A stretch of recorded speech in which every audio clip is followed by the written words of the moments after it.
I'd like to set the stage with some imagery, and we know with imagery, it's much more powerful if we close our eyes. So for anybody who would like to experience it more deeply, I invite you to close your eyes, and we're closing our eyes to reveal things that we can't always see when they are open. So imagine a horizon, pretty typical image, a horizon with the endless ocean where the surface meets the visible world, the line between the above and the below. And imagine everything below the surface, right? It's a world unto itself, the majesty, the mystery, the life forms, the ecosystems, a huge vastness that we know, scientists tell us, we only know a fraction of what's going on in the world below. Now imagine the world above the line. That's our world of behavior, of action, of interaction, of production, of striving, of hopefully balancing surviving and thriving, right? A very, very different feel than what you were imagining below the surface. So tonight, with Hashem's help, I'd like to open a window, crack open the window a little bit to get a glimpse inside to the worlds below the surface, inside of ourselves, and to find clarity about our inner worth, the parts of us that we don't always see, with our eyes open and living above that line. So tonight, when we explore Megillas Esther, I want to pause before we get into content to look at the name Megillas Esther.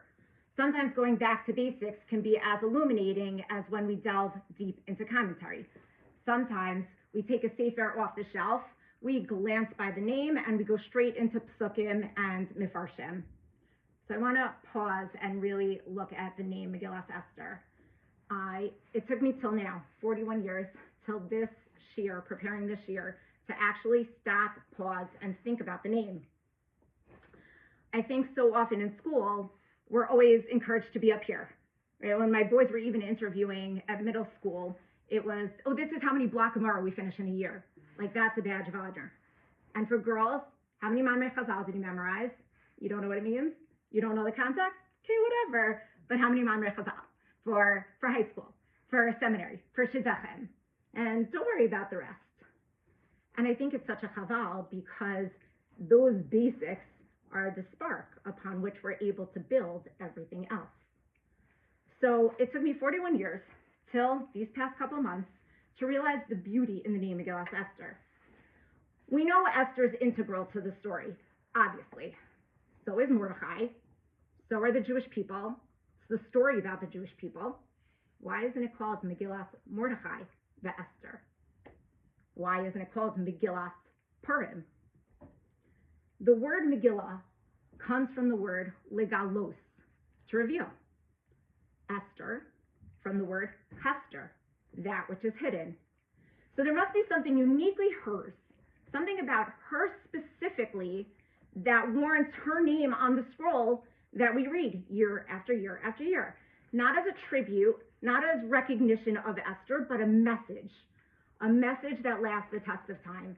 And in fact, in Perek Tes, in the Megillah itself, it tells us that Esther insisted, she begged, she implored that her story be recorded and preserved for generations. At that point already, most of Ksuvim was already established in Tanakh. Right? We don't have the story of Hanukkah in Tanakh, but we know that Esther insisted that her story be written to be shared, not just as a historical account. The Gemara in Maseches Megillah refers to this as an Igeres. It says Megillas Esther is called Igeres, a letter. Why? Because a letter conveys a message to the recipient. It is a personal message, not just a history book. A letter meant to be carried across generations for all of us. So it's Esther's memoir, and her story is going to help us understand ourselves. Just this past year, my husband was presented with a business opportunity. It would have meant a promotion for him, a significant bump in status, but also require a lot more traveling, a lot more demands on his time. It also happened to be at the point in his life he was trying to slow down and start learning a little more, out of chavrusa, be a little bit more intentional in his learning. but there was a significant pay bump and significant status, but he wanted to learn more. There was also family pressures at the time, and he was also doing a lot in the community, right? Being pulled in this direction, that direction, that direction. What does Hashem want from me right now? He was totally stuck. He was like, which way am I supposed to turn? And he was talking to a friend who said that he had a Rav, a Makobel, coming from Eretz Yisrael to New Jersey, and he suggested my husband go meet with him. So my husband's totally not a bracha guy, not a guy that goes to Rabbanim that come in all the time. If he has a question or he needs guidance, he has his people. For whatever reason, my husband went. And I think the question that he was faced with was something that we really grapple with all the time. Sometimes, intellectually, maybe you know what the right path is, but you just don't know how to get there, what steps to take, how to go about doing it. Or maybe sometimes you really don't know what Hashem wants from you. Or maybe sometimes you know, but you're just stuck and you can't access your own clarity. So that night, after he went to see his Makabal, he comes home and he told me he went to speak to this big Rav. And I tried to put on a poker face, but I'm really bad at it. And so at least I was able to harness some of the tools that I teach. And I just sat there silently with curiosity.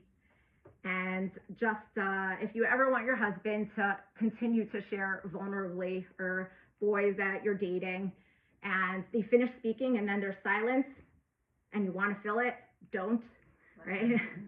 Let the silence sit and just be curious, right? Giving them safety and permission that you're not going to interrupt or give your opinion. Give them permission and to continue and share. So I did that. I waited, and Baruch Hashem, he shared because I'm able to share the story.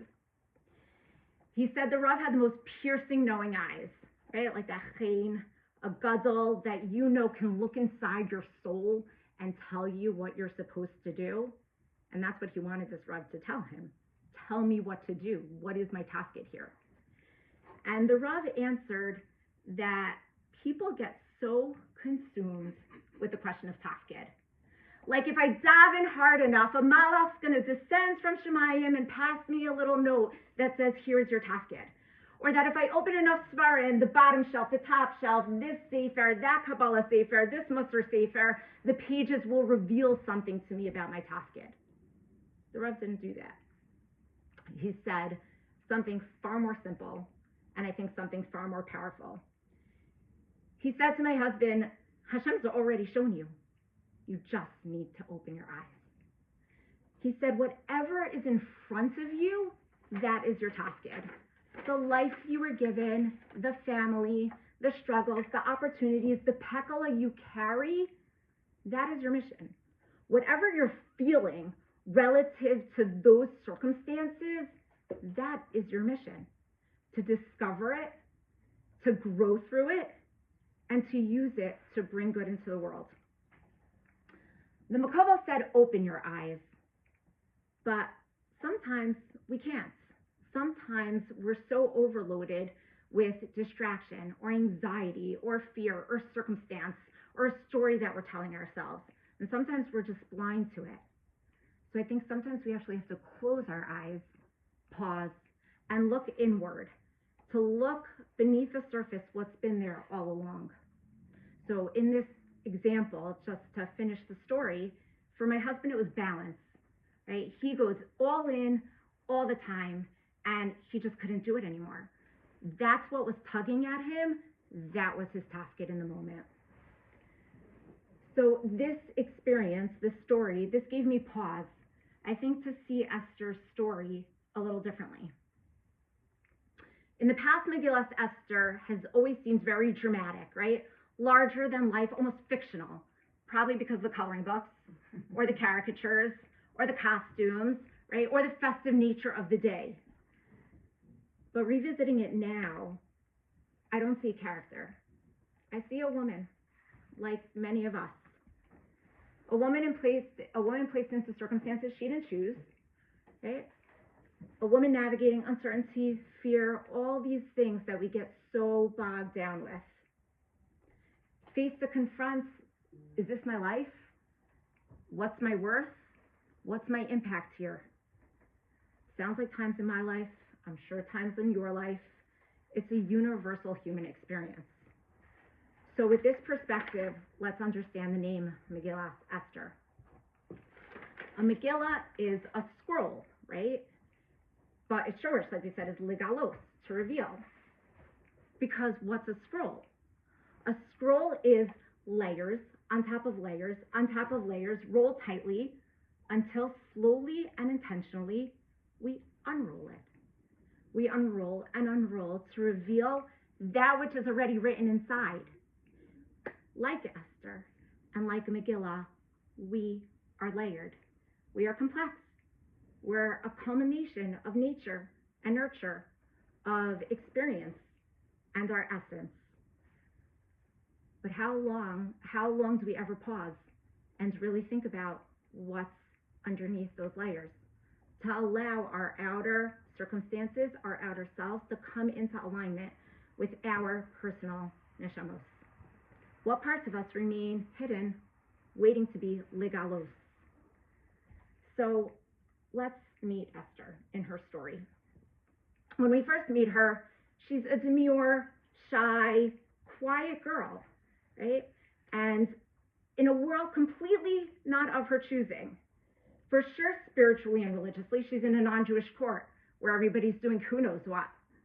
She's around women who are of royal pedigree, living a life of pomp and glamour. So also culturally and socially, she's out of her league. Nothing around her reflects who she is. She always only relies on Mordechai's guidance. She never asserts herself, speaks when only spoken to, acts only when instructed. She appears ordinary, if that. A person surviving within circumstances. Surviving, totally not thriving. This is the heroine that we're showing up for, the person that we fast for, that we go to shul to hear the Megillah about, whose name's on the scroll. This is the heroine that we read year after year. Can't be, right? It's me on a typical weekday. Probably you on a Thursday night, maybe every night. How many times have I been sitting in my car, in the carpool line, staring out the window and being like, this is my life? Or while I'm, frying schnitzel at the kitchen counter, if dinner is even that made, or I run upstairs to do laundry and then somebody's crying downstairs that they just got hurt, or I'm somewhere else in the house and suddenly somebody can't find something that's always in the same place where it always is anyway, and then I come downstairs and it's right in front of your eyes. This was going on and on for me for a while, and it slowly started to erode my self-worth for a long time. I remember thinking, I went to law school. I have a lot of trainings. Can't be like this is what it's for. And it was really a tough place until I learned that significance and impact and meaning doesn't just mean something big, dramatic, extraordinary over there. Megillas Esther comes to challenge the assumption that it has to be something big, monumental, something that everybody could see. So where does it challenge us? How do we see this? When does it happen in the Megillah? We just said Esther is this quiet, demure wallflower. When does she become the heroine that we all come to know? So the seeds are planted from the first time we meet her in Perek Beis. The pasuk says, Mordechai omein es Hadassah. Right? We know Hadassah is another name for Esther. So the pasuk is translated that Mordechai raised Hadassah. Rav Dessler says something so beautiful and so powerful. He says, from the time of Esther's birth, she had an unfortunate existence. Right? Her father died when she was in utero. Her mother died when she was born. She was a lonely, alone child. And then she grows up, is thrown into shidduchim, gets rid of a guy who wouldn't make anybody's reject list at best. Right? And then she's living in a socially awkward, uncomfortable scenario, again, not of her choosing. But from the moment she was brought to Mordechai's home, the pasuk says, "Umordechai omein es Hadassah." Omein from the word emuna. Mordechai infused her with emuna that he had in her and that she would grow to have in herself day in, day out. Omein Hadassah, Omein Hadassah, Omein Hadassah. Constantly telling her, Hadassah, Esther, this about you is amazing. Your personality, your koach, Omein Hadassah. I believe it and you believe it in you. But this awareness, these seeds would not bear fruit until Perek Daled. So in Perek Daled, everything shifts.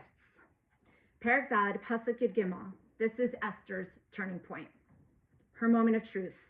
The moment where she must decide not what will happen, but who will she become.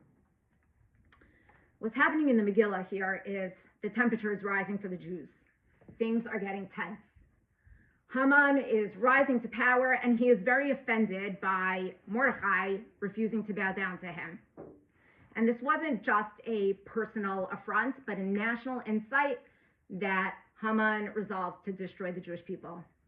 Mordechai is panicking, and he sends a message through Hasach to Esther in the palace, begging her, urging her to intervene, to save the Jewish people from Haman's decree. So Mordechai's letter, message to Esther says, "Vayomer Mordechai lashiv el Esther, al tidami benafshich lihimalei beis hamelach mikol haYehudim, ki im hacharesh tacharishi beis hazos, revach v'atzala yamod haYehudim mimakom acher, v'at uveis avich tovedu, umi yodea im la'is kazos higat l'malchus." Mordechai says, Esther, don't imagine for 1 second that you being in the king's palace are going to be saved from among all the Jews. In fact, if you stay silent, Hashem will bring salvation from somewhere else. Just know that you and your father's house will perish. And then he says the line that changes everything. He says, Esther, perhaps it is for this moment, perhaps everything that has happened to you, perhaps the fact that you were put in the king's palace in the first place was for this moment, for right now. Perhaps everything you've experienced, every bump in the road, every uncomfortable scenario, every emotionally painful step was not random. Perhaps it was all building to right now when you can see your tafkid. Esther immediately replies to Mordechai by saying, okay, I've got this. And from here on in the Megillah, we see Esther being proactive. We see Esther in the driver's seat, no longer a passenger in her circumstances. What was it about this moment? What was it about this moment that made a huge transformation in Esther's personality, in her ability to show up? What shifted to go from silent and passive to become a leader? Rav Aaron Lichtenstein offers several possibilities. He says, number one, perhaps Esther just didn't fully grasp the dire nature of what was happening in the kingdom.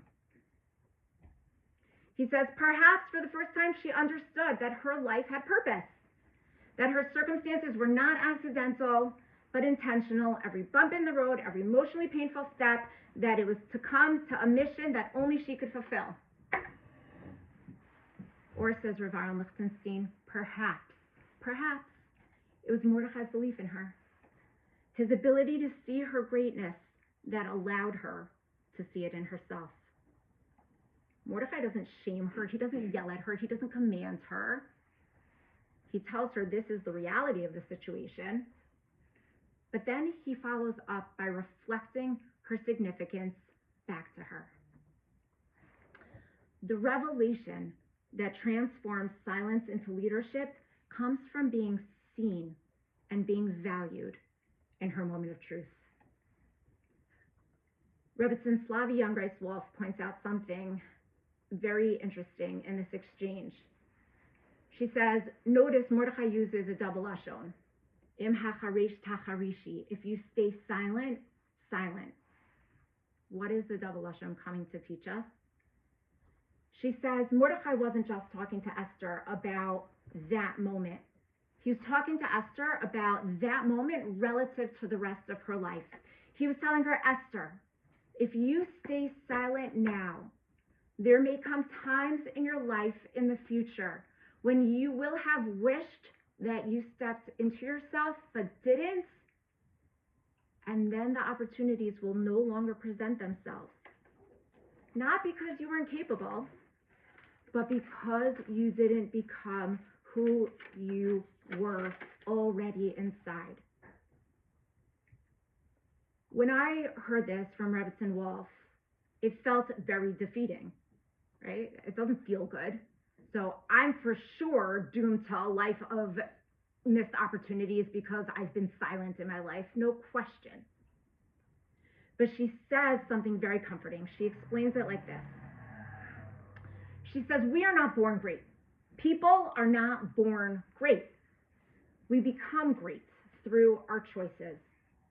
And in those defining moments, the only questions that we need to ask ourselves are, do I recognize my worth here? Who am I? And do I recognize that worth? And have I tried? There's a famous story told about Reb Zusha of Anipoli. Reb Zusha was one of the great Hasidic masters. He was a student of the Maggid of Mezrich and the brother of Reb Elimelech of Lezhinsk, right? Great, great, great men.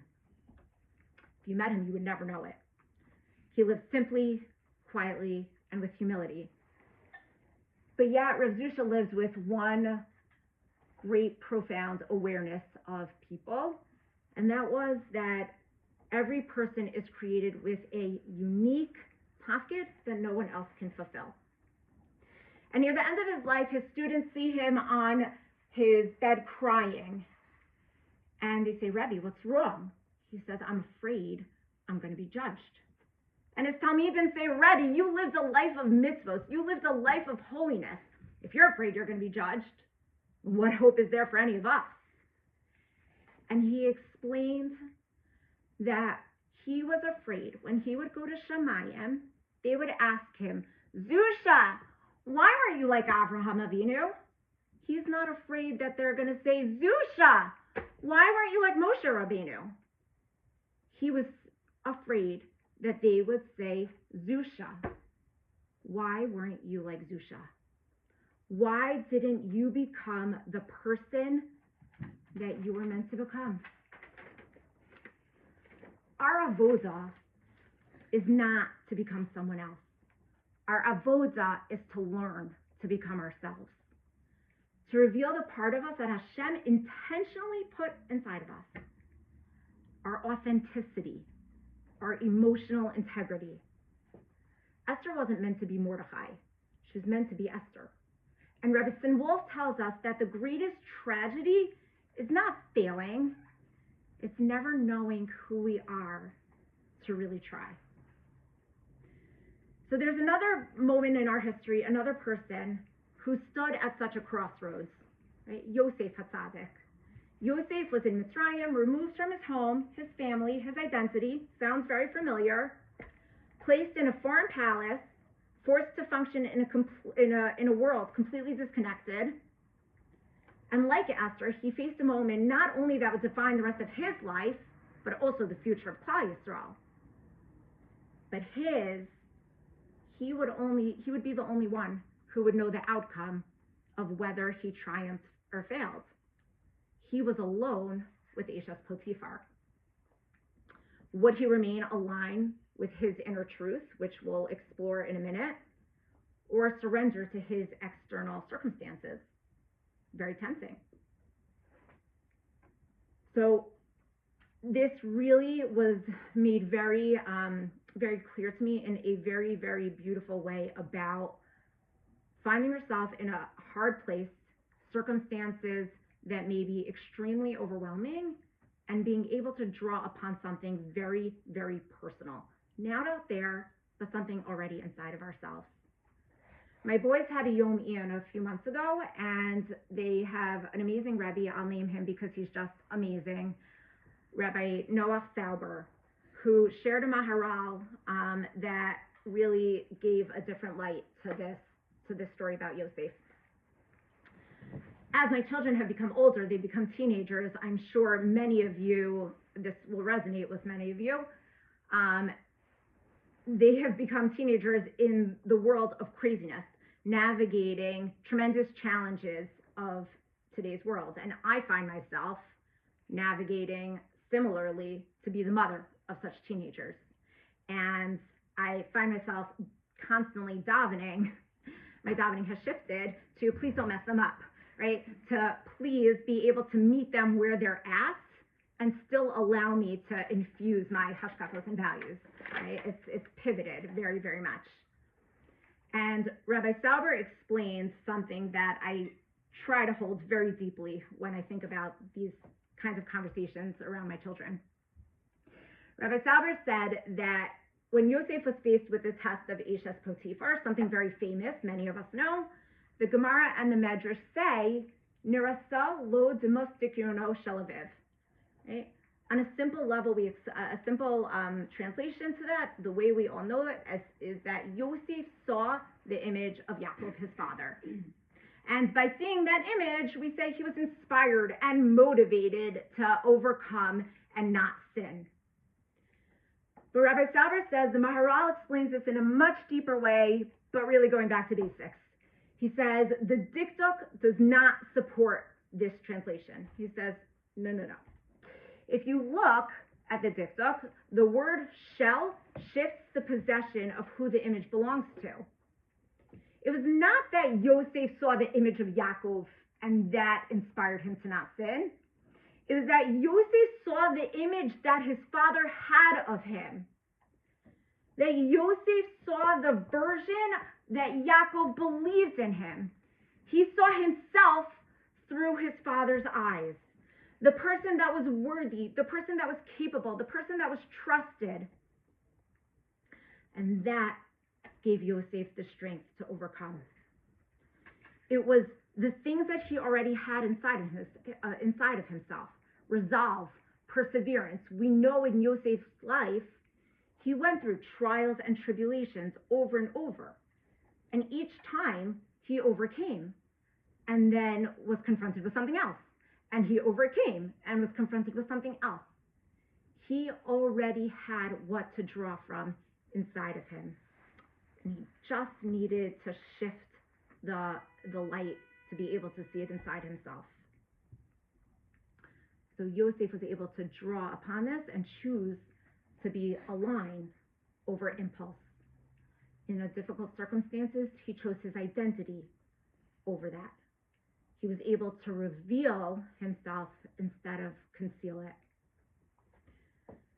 So I think these ideas really shed light also on why we compare Purim and Yom Kippur. Right? We say that Yom Kippur is Yom Kippurim. There are a lot of parallels. Both holidays draw lots, one personal, one communal. There's fasting and then feasting. But on a deeper level, I think they are both days when the external falls away and the inner essence becomes visible. Days when we're invited to step into ourselves, standing and determining who do I really want to be, and drawing upon the kokos that are already inside to get there. As a little girl, I grew up on Disney movies. Probably shouldn't go talking about Yom Kippur to Disney movies, but we were very makbid about them. The songs we sang, dressing up like the characters, and we had like all the fantastically colored VHS videos lined up on the shelf. And I remember the scene from The Lion King where there's a great king, Mufasa, and his young son, Simba. Mufasa's beloved by everybody, especially Simba. When they spent time together, Simba was little, Mufasa was constantly encouraging him, building him up, telling him how great his playfulness was. his kindness, even his mischievous side. And tragically, Mufasa's killed and Simba witnesses it. And Simba's shattered, overwhelmed by grief, fear, guilt. He runs away, abandons his home, unable to face who he is meant to become. He spends years wandering, becomes a teenager, living very small and very, very lost. Until one day, he meets this old baboon named Rafiki. And Rafiki comes to him and he says, I knew your father. And I'm sorry, Rafiki comes to him and he says, I know your father. And Simba looks at him like he's nuts. He says, what do you mean? My father's been dead for years. He's like, no, I know your father. He's alive. I can show him to you. Simba, feeling like a million feelings you could imagine, cautiously follows Rafiki, and Rafiki leads him to a watering hole. And Rafiki tells him, look inside. And slowly Simba bends over, and he looks into the water, and he says, I just see my reflection. There's nothing there. And Rafiki says, look harder. And as Simba looks harder and deeper into the water, you see in the movie the image of Simba slowly morphs into the image of his father. In that moment, Simba realizes that his father was never really gone. All the things that Mufasa ever told Simba, how he built him up, all the things that we just said, even the mischievous side, the playful side, the kindness, the things that Simba had inside of himself were always there inside of him. And that realization gave him the courage to return, to step into who he was meant to become and become the king of Pride Rock. So we have Esther, we have Yosef, and Mahavdil Simba. Each of them teach us that there are moments in life we're invited to embrace our inner worth. And yes, Dafka Simba, because the messages come from anywhere. I was going to suggest some hypotheticals like, do you have a bubby that showed you unconditional love when you felt uncertain in your life? Or maybe a teacher who gave you a nod or a wink and made you feel like $1 million, right, when everybody else was turning to leave the classroom. But it happens to be, I promise you can look at the date and time on my phone. I got a message from a friend this morning, and I'd like to share it. I was at the Project Inspire Shabbaton this past Shabbos, and it has been a very tough landing for me at home since the Shabbos. You can imagine, like, I was on a high, amazing speeches, everybody living beyond. And then I came home. And I've been having a really hard time navigating the struggle itself, all the feelings around it, feeling guilty over it. And we had a snow day after that, and that made it worse. And I had Zooms for work. My kids had Shiurim on Zoom. And my husband came to me and said, okay, I'm going to set a reminder on my phone at work. He was going to work. And I'll help keep the kids on their schedules. And I got really mad at him. I caused a fight. I got very triggered. I felt like you're doing this because you think I'm incapable. And needless to say, I behaved poorly after that. But I coach women and I have tools. And so I decided to go through an exercise on myself. And what I realized was that he was being a good guy.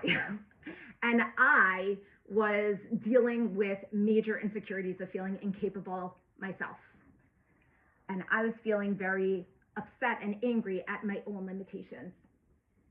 And while I was doing this exercise, it happened to have been in a coaching class with other friends. And this morning, this is what my friend said to me. I see you in such a different way than you see yourself. Your husband sounds very atypical with his energy and sleep needs, and it doesn't sound feasible to aspire to be like that. You appear to me to be capable, driven, organized, ... Your ability to identify what you want, create a plan, be undaunted by naysayers, and believe me, there are many, to achieve your desire and help women. It sounds like you're talented and capable.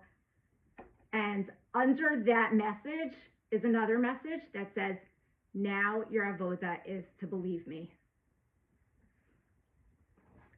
I'm sharing this not because there was any praise, but because there was tremendous reflection.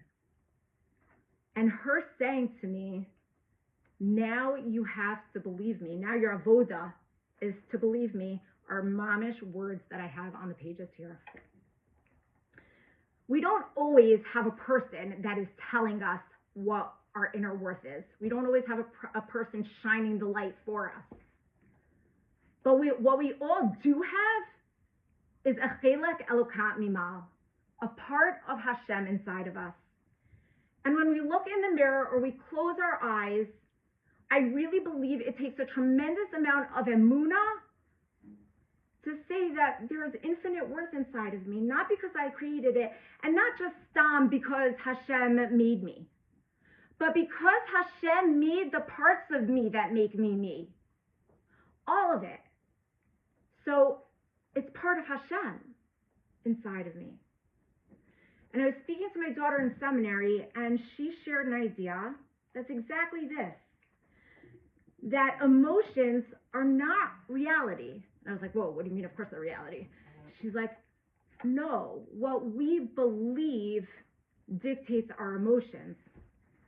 And she's profoundly right. Our belief system, the stories we tell ourselves about things, from what we let in determines how we feel. The story I told myself was that my husband thought he was more capable than I am. He does 10 million, 1,000 things daily that I could never do. Therefore, he's helping me because I'm incapable. Really, he was just trying to ease my load, help things go smoother so I wouldn't be stressed on my Zoom looking at the clock. Our belief system shapes how we see ourselves. Our belief system shapes how we feel. And emunah is not just belief in Hashem. Emunah is belief in who Hashem created us to be. Do you know why emunah is called emunah? Emunah comes from the word omein. An omein is an artisan, a worker, an industry worker. Why? Because an industry worker has to constantly perfect his craft, because if he neglects it, it becomes diminished or weaker or moldy or obsolete, whatever the industry is. An omein has to constantly put in, day out. Emunah is not something that we either have or don't have. Emunah is something that we need to work on day in, day out. Mordechai built Esther, Omein Hadassah, Omein Hadassah, Omein Hadassah, Omein Hadassah. We too have such affirmations. Moda'ani lefanecha melchai v'kayim shechazarta bi nishmasi v'chamla rabba emunasecha. I was thinking that if only we could appreciate how formative that is for ourselves as much as we try to infuse it in our 3-year-old and 4-year-old and 5-year-olds. We're saying, Rabbi Emunasecha, Hashem, you gave me the tools that I need to have emunah in myself, and the abundance of emunah that you have in me, Hashem. Every single morning, before we do anything else, before we come to our day, we are saying, Hashem, you're telling me I've got this. So I can, and I must. Life doesn't always ask us to step into our Tselem Elokim until it does. Sometimes it's dramatic, like Esther. She was facing a national crisis, and she had reserves of Omein Hadassah in her life to tap into herself. Umi yodea im la'is kazos higat l'malchus. Sometimes it's quiet, and only you know the consequences of whether you're going to succeed or fail, like Yosef. He drew upon the person he developed with the support of his father in mind.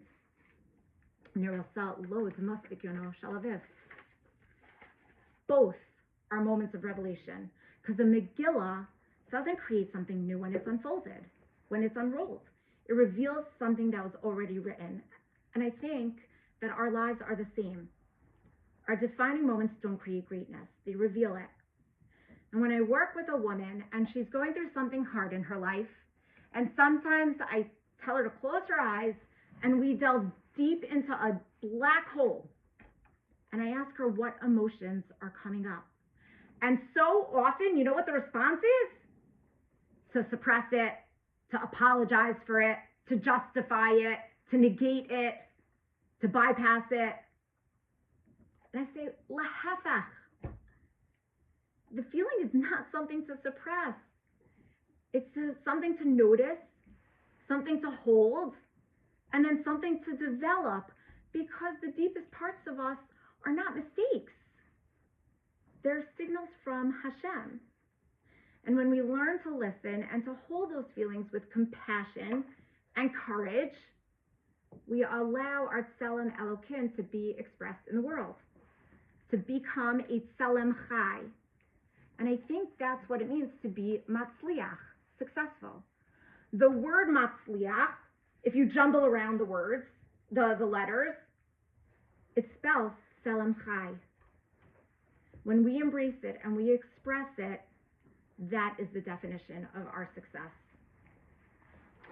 Rav Kook has an amazing mashal. It truly happens, and he uses it in the context of personal development. But I think it's really beautiful for us here. He talks about Israel in the early 1900s, when immigrants first came into a barren desert. And he says the only way to sustain life is to find water, right? That's the first thing you need to do in order for there to be any possibility of life and growth. So groups of people banded together and they went on a search for water, and they went to dig and dig and dig and dig. Many gave up after a significant amount of time. Others continued because they were desperate to bring life to the land, and they continued to dig and dig and dig and dig. And finally, they found water, but it was very thick and muddy and really not usable. And so those people gave up. And then there were others who were resolved and determined to keep digging. Finally, they came to clean water. And from there, they were able to sustain the community, and the water was able to become a self-generating well to source farming, planting, and life in Eretz Yisrael. A self-sustaining well sustains itself and then brings forth bracha, growth, and possibilities to the world around it. When we don't see it clearly or don't have somebody else showing us, we must dig and dig and dig and dig until our inner selves become a self-sustaining well with overflow into our moments of truth. I think one more example was brought home to me from this past week's Parsha.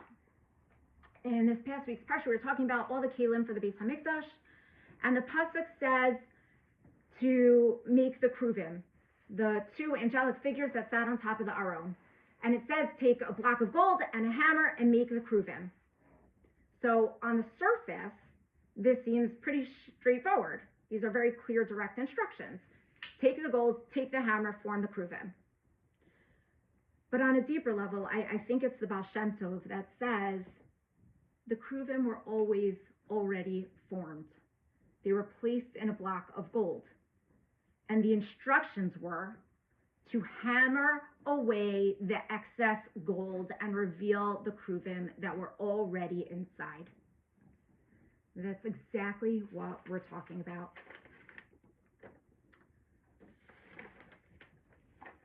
I think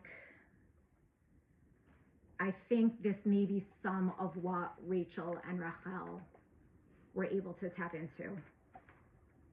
I only really remember them from the time around seminary. As Sarah said, we all kind of overlapped. But from what I understand, Rachel faced her challenge day in, day out, beyond measure, to create a world for her children to thrive in that the strongest and the healthiest among us would be envious of. And I can picture Rachel with a sparkle and a zest for life, an appreciation for the things that she had. She knew its worth and chose to live on the forefront of gratitude and giving, even when circumstances were hard. I don't know if they knew their inner greatness. I don't know if they had people in their lives reflecting it back to them. But I do know they lived it. Their Tzelem Elokim revealed, like Esther and like Yosef, and as I've heard, on a constant basis. They brought life to the holy Piaseczner Rebbe's words in Chovos HaTalmidim. He writes with urgency, pleading with us across the generations that each and every Yid must not only believe in their worth, but recognize their innate loftiness, and not just loftiness, but that it's incumbent upon each and every single person to discover their sacred neshama that lives inside them, specific to them, unique to them, and to become a pillar of strength that Klal Yisrael can rely upon. He says that when a person diminishes themselves, when they believe they're only defined by past mistakes, fears, complacency, it's not only a personal loss, but he says it's as though a supporting pillar of the Kisei HaKavod has been weakened. So all of this is just a glimpse into the depth of Torah perspective on human worth. Right? There's so many angles. The Torah teaches we have inherent worth because Hashem created us. It also teaches we have inherent worth as Jews. We also have a divine neshama that has inherent worth. But I like bringing Torah back to our lived reality as women. So often, we're busy being everything for everyone all the time, and sometimes with added pressures. Responding, holding, managing. In the process, I think we can often lose sight of ourselves. But when we pause long enough to look inward and allow ourselves to recognize our unique character, our emotions, and yes, our limitations, not as obstacles, but as gifts placed by Hashem, that's a moment of revelation. That is our Megillah being unrolled. And sometimes that moment is very, very quiet, and we don't connect the dots until years and years later. And sometimes it's like a bolt of lightning. It's as clear as the light in the sky. I'm going to end with a story about a woman who lived a simple, unremarkable life until it wasn't. She was not a leader. She did not hold a position of influence. She wasn't someone the world would have noticed. She was a seamstress. She lived a quiet life. She attended to her responsibilities. She helped support her family. She reacted to life, floating by. She moved through her days like so many of us, right? We're present, we're capable, but often feel unseen. But over time, she noticed something unsettling was happening. Jewish girls, they weren't rebelling, but they were slowly drifting away from a Torah life. What does this have to do with her? She was a nobody. She had no formal education, no title, no authority, and she did what many capable women do. I see something, and I quietly carry the discomfort and keep going. But it sat with her, and she felt it, and it tugged at her. And she felt if she didn't do something soon, something bad was going to happen. At that moment, Sar Shnira went to talk to the Chafetz Chaim. She expected he would tell her it's not your place, right? Leave it to the Rabbanim, the leaders will figure it out, you have no role here, go down and say Tehillim. But he didn't do that. On the contrary, he didn't dismiss her because she was a seamstress, or she was irrelevant, or she was a woman. He revealed to her a truth that she couldn't come to on her own. He said, if you see this need, if you feel something, if in your gut you know something, it's because Hashem put it in you and you were meant to respond to it. If you see a need, if you feel something, if in your gut you know something, Hashem put it there and you're meant to respond to it. That was her moment. Not when she opened a school, not when the Beis Yaakov movement was born, but when she allowed herself to see what was going on inside of her and address it and express it and show up for it, that was her moment. She stepped into herself. And that's likely a reason that we have the ability to be here learning tonight. So Chavis Chaim told Sar Shneur that her ratzon, the gut feeling, is from Hashem. Learning to embrace what makes us us, and learning to deeply know that it's a piece of Hashem inside of us, is a huge superpower. That when it's revealed to us from however, from whomever, from wherever, the possibilities of how we can show up in our lives for ourselves, and for our families, and our communities, and for the world are endless. I think perhaps this is what Megillas Esther has been teaching us all along. I deeply resonate with Esther, being uncertain, uncomfortable, playing it safe, or thinking sometimes everything's going to fall apart and I'm going to lose control. So when Esther is on the other side and she stepped into herself and she can be in the driver's seat and she can be proactive, then she insists on sharing the story, because often that's what we do as Jewish women, right? We go through something. Baruch Hashem, Bli Ayin Hara, may we all end up on the other side successfully with Bracha and Yeshua. And then you want to share to help someone else. So we have Megillas Esther, Megillas Esther. She didn't become somebody new. She revealed who she already was. Omin Hadassah, Omin Hadassah, Omin Hadassah. And that's our avoda. My friend texted it mamish today. Your avoda is now to believe me. To quiet the noise, to look inward, to trust that Hashem placed everything inside of us that makes us us, that is part of Him. And when we reveal that, not louder, we don't become louder, we become truer. We bring redemption to our lives and to the world. May we merit to see the greatness in ourselves. May we merit to see the greatness in others and reflect it back to them. May this learning bring Yeshua to the world and aliyah to the neshamos of Tova, Rivka, Esther, Bas Yisrael, Yeshua, and Chan Rachel, Bas Avram, Yechiel. And Hashem, please bring Mashiach b'mhira b'yameinu.